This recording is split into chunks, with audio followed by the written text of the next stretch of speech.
Okay, so I've had a bit of a tidy up, rescued some of these prints where they'd blown off because I've had the door open and there's a slight breeze, but we'll just have a look through and see what we've got. I mean, this was the first one that I did, which was, I think, the ultramarine blue and just black on the newsprint paper.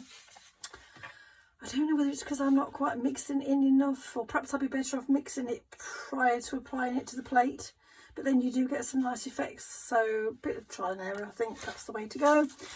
Again, that was mainly the ultramarine blue on archival tissue paper. I think there's marks here with just the folds where I'd pressed it down. I think I'd added in, this was black and mainly, what's that one?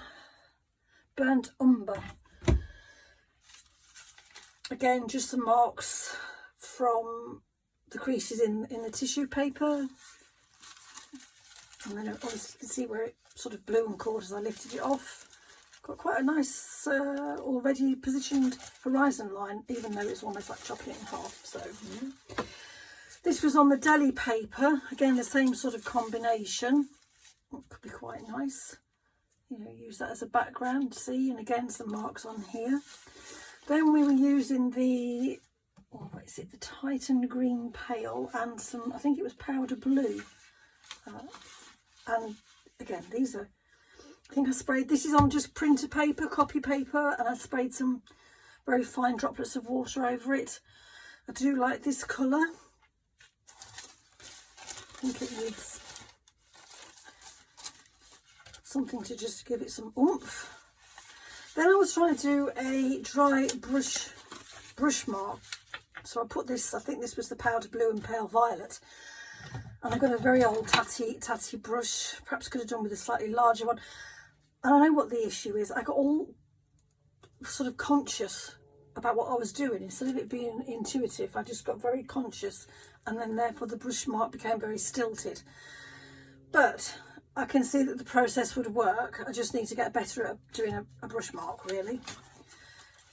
Again, on copy paper, this was the powder blue, black, and some of the gold, which again, you know, if you get amount, you can sort of play around with some crops. And again, I quite like this contrast, as I've said before, on the printer paper, copy paper. I don't know what it's called in America and Australia. But just cropping, or you could put these on more solid pieces to add texture. Where's those pieces? To add some texture to it. You know, I'm not saying those colour combinations and either all of it, but just sections of it could make contrasts, edges, differences. And then this one, again, I quite like this one. I mean, you know, this is really dark. For me, this is quite dark. And I did this, I made this bit of a stencil-y type thing. Just out of some, I think it was out of some £140 watercolour paper. I don't even know, I think I was trying to do the